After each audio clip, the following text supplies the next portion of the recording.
Hey, welcome to Cinnamon Babe Horror Stories. I'm Cinnamon Babe, and every Friday I discuss creepy topics while I do my makeup. So if that interests you, please like and subscribe, and please enjoy the video.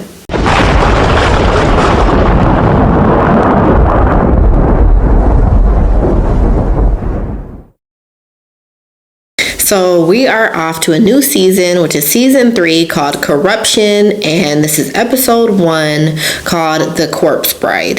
Today's story is about the mysterious case of George Carl Tanzler.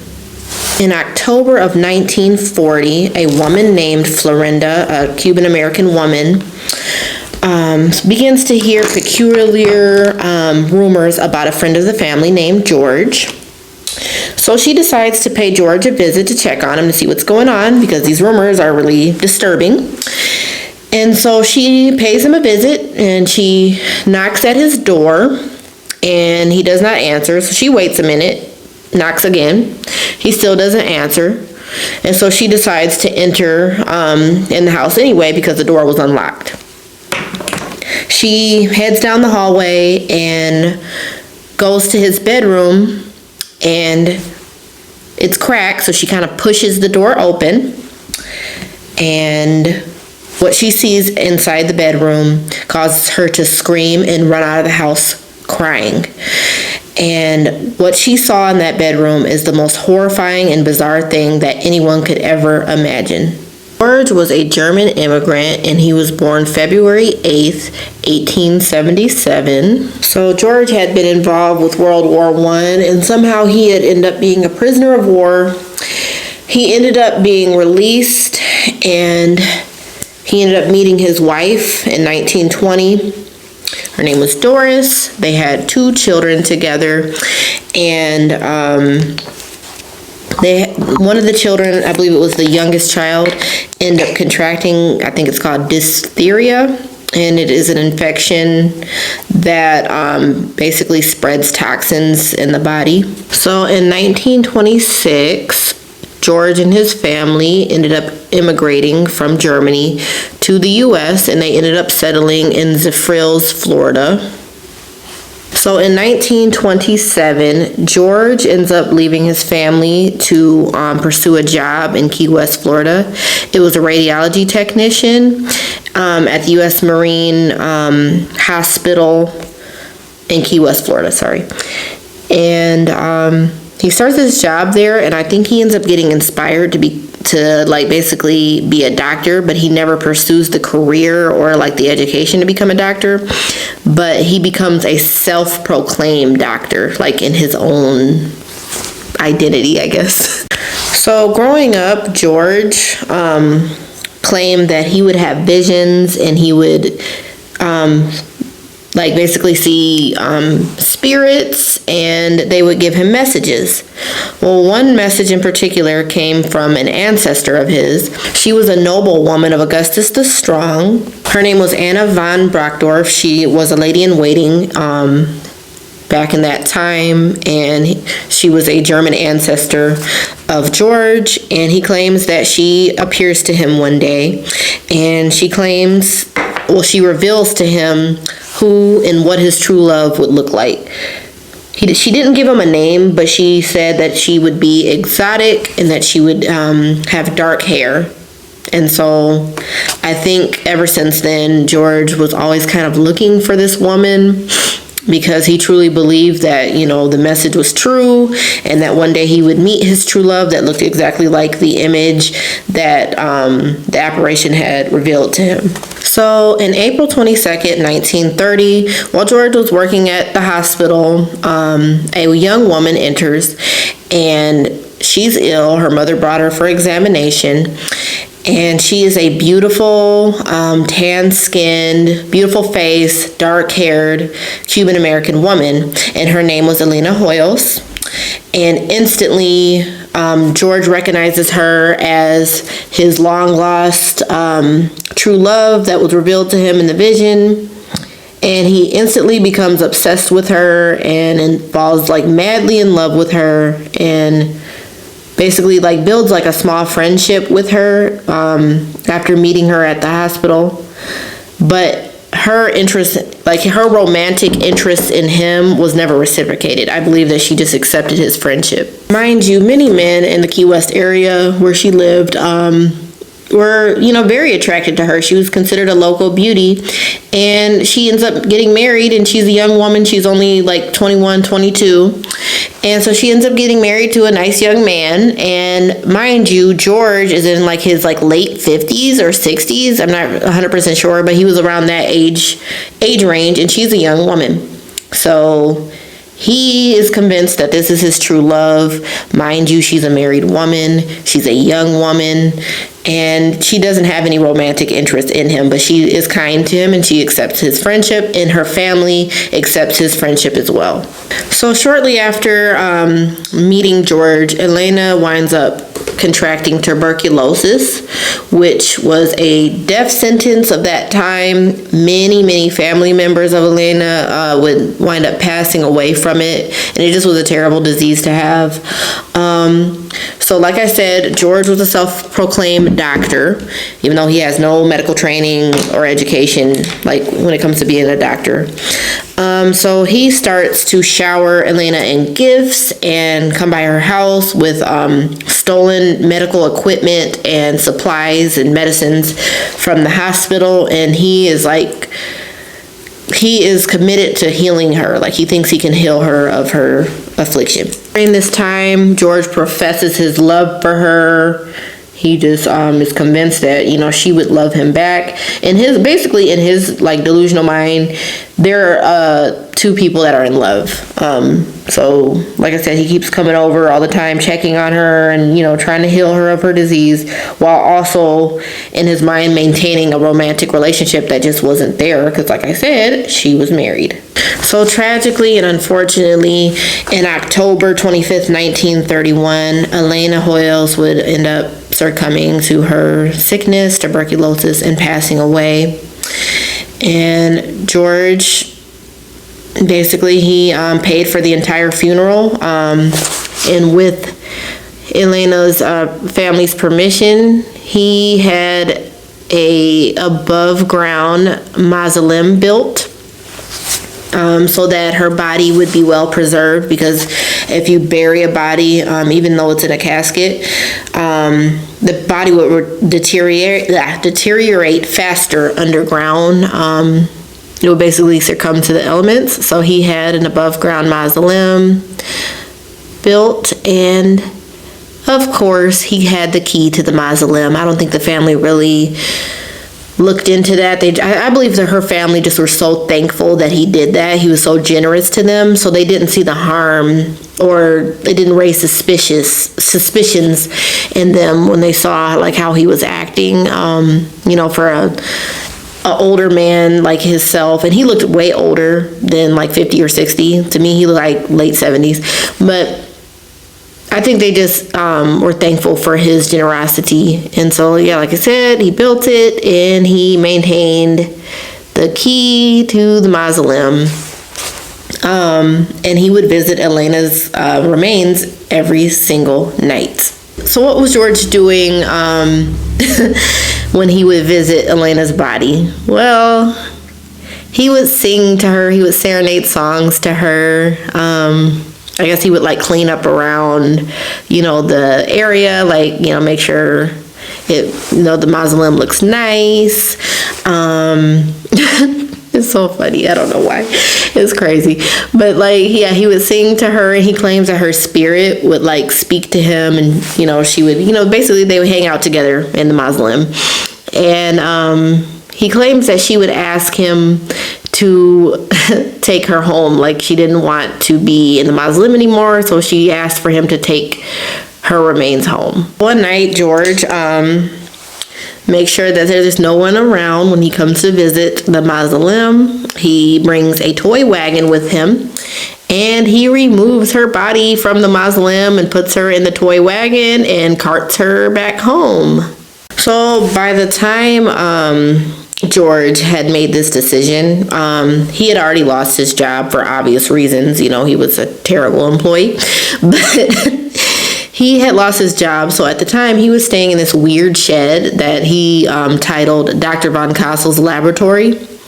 And so that's where he carted Elena's body home. That's where he was living at the time. And it's crazy because outside of the laboratory, he was building what he thought was a spaceship. He was like trying to build a spaceship because he believed that scientifically, if he was able to get Elena's body to space, that somehow scientifically in space, her body and her life would be restored. She would be restored back to life. So yeah, he was building a spaceship on the outside of his little shed laboratory thing. So immediately, George gets to work restoring Elena's body because she's deteriorating because she's been dead for a while. And so he starts to wire her bones together with piano wire, to basically keep her together. He soaks silk cloths in wax and in plaster, and he replaces her rotting skin, basically to give it a new, like, flesh-like appearance. Her eyes basically had deteriorated away, so he replaced her eyes with glass eyes, which is super freaking creepy. And here's the really crazy part. He asked her mother for some hair that she had, and I guess her mother had kept her hair because she got a haircut, and so she kept the remainder of the hair. And so George asked her mother for the hair, and I have no idea why this woman gave him the hair, but she did. And because Elena's scalp was basically rotting away and decomposing, he had to fashion a wig out of her hair that, like I said, was cut off when she was alive, and whatever remaining hair was still left on her scalp. So yeah, he made a wig. And yeah, oh my God, it's so creepy. And of course, with her skin and her flesh and her body rotting, George had to mask the scent. And so he would keep a lot of perfume and a lot of like disinfectants around to mask the nasty, disgusting smell of decomposing flesh, and also to keep her body from collapsing or like basically just flattening. He stuffed her like chest cavity with rags. Yes, that's exactly what I said. He stuffed her chest cavity with rags. Yeah, it's a lot. It's a whole lot. So yeah, for 7 years, George would live with Elena's remains as man and wife as though she was alive. He kept her body in his bed and slept with her. He would eat with her. He would dance with her. He would sing to her, and just basically lived as though she was alive. He also would dress her in stockings and jewelry and nice clothing, and all while still hoping that he could one day take her to space so that she actually could be alive. But my question is this: if you already hear from her and basically she's alive to you, why do you need to take her to space, sir? Is it because you do realize that she's not really here anymore and it's obviously not enough for you? Like, what was the point of doing any of this? I don't get it. So like I said, 7 years had gone by and rumors began to spread because I don't know if he ever moves out of the laboratory, because from the picture I can't see if there's windows, but maybe that's just the angle and there are windows. But neighbors began to see in the window that he was dancing with a life-size looking doll. And they never saw a woman or anybody ever, come in and out of the house. This man lived alone. He was, solitary, never really talked to anybody. He just was a strange man living alone. And so when people would see in the windows him dancing with a life-size doll, which is so effing creepy, rumors began to spread, and it ended up getting back to Elena's family, who probably were already beginning to become suspicious anyway, because like I said, he asked her mother for hair. Why would he need that? He wasn't in a relationship with her. Everyone knew that, only he didn't know that. So Elena's sister Florinda pays George a visit, And so she enters the house because he did not answer the door when she knocked. And when she goes to his bedroom and sees that the door is cracked, she opens the door, and inside she sees the corpse of her body, which is of her sister's body, which is unrecognizable because she no longer even looks like a human anymore, laying on the bed, staring straight at her, while George is like tending to her and like fixing her up and all this other crap. So Florinda runs out of the room screaming.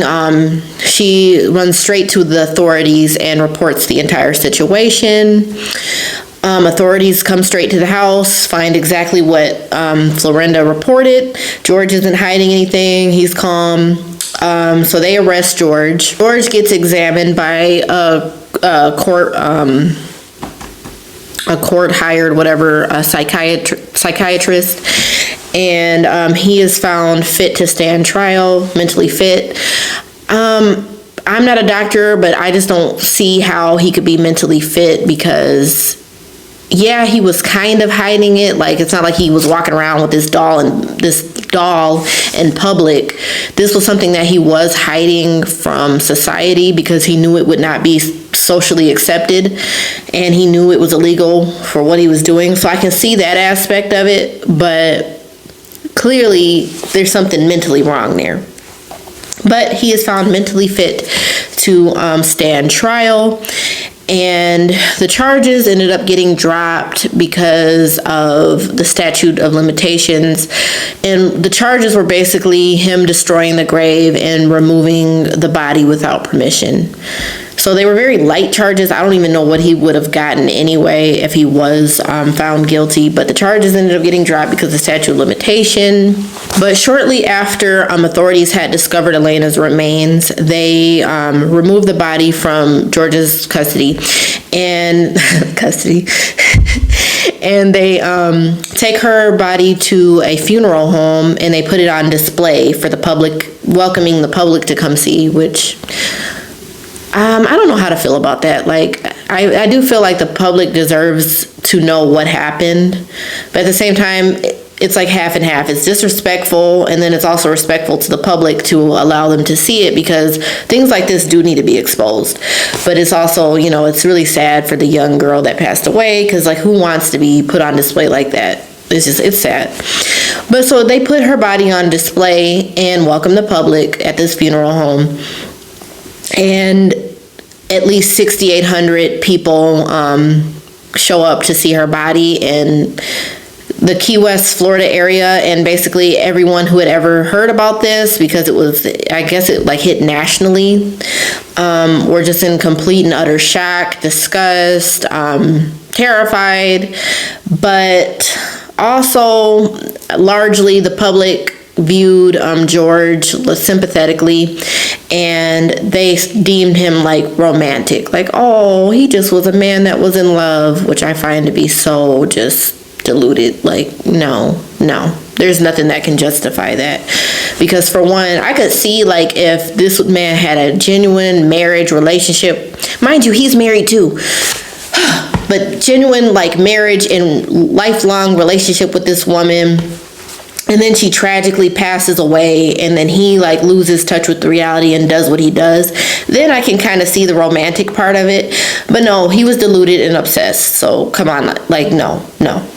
So physicians and other medical officials examined the body of Elena, and they saw, the wiring and the plaster and the silk and the wax and the wig. They basically examined her entire body, and this is rumored, but I do 100% believe it. I don't doubt it at all. They said in her vaginal area there was a tube that was inserted down there, and it was used for intercourse. I 100% believe that because, like I said, George considered Elena to be his wife and lived with her body as though they were man and wife romantically. So her body was in his bed. There's no way that's not true. Like, that's 100% a fact. And the only reason why people like kind of like lean towards not believing it is because it wasn't documented with photographs. That's pretty much the only reason why people are like, oh, we don't know if that's 100% true. Mind you, this is back in the day. You know, not everything that happened in the world was 100% effectively documented. Like I said, it's common sense. I believe that. So eventually, after the media craze, Elena's body was returned to the cemetery, and she was buried in a secret, unmarked grave for obvious reasons. And the mausoleum was demolished. Well, not really demolished, but taken apart and removed because there's really no point of it being there anymore. And yeah, it just opens up.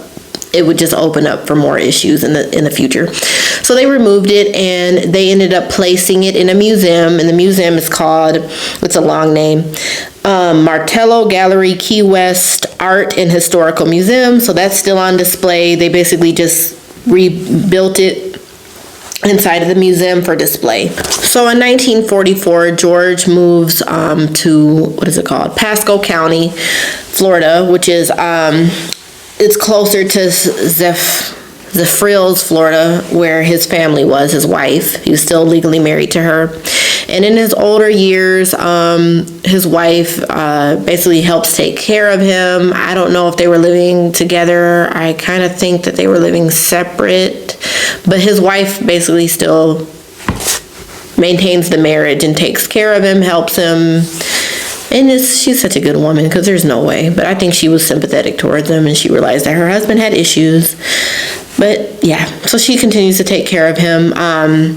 George ends up writing an autobiography about his life. I've never read it. Maybe I should, because it probably gives a closer detail into what he did. In 1947, the autobiography was added to pulp publication Fantastic Adventures. So George ends up moving to Tampa, Florida. He obtains a U.S. citizenship, and he maintains his obsession for Elena. He's still, in his mind, they're still married, they're still in love.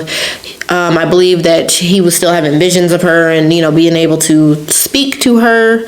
So he ends up creating a death mask and life-size sculpture of her body, and continues to live the way that he was living in the first place with her, even though technically it's not her body anymore. He treats it as if it is. So George remains with the replica of Elena's body until his death at age 75. He dies July 3rd, 1952, and his body was discovered on the floor in the arms of the doll replica that he made of Elena. Now, it is believed that somehow George had obtained the remains of Elena. It hasn't been proven, but they do believe, a lot believe that George was able to get her remains again,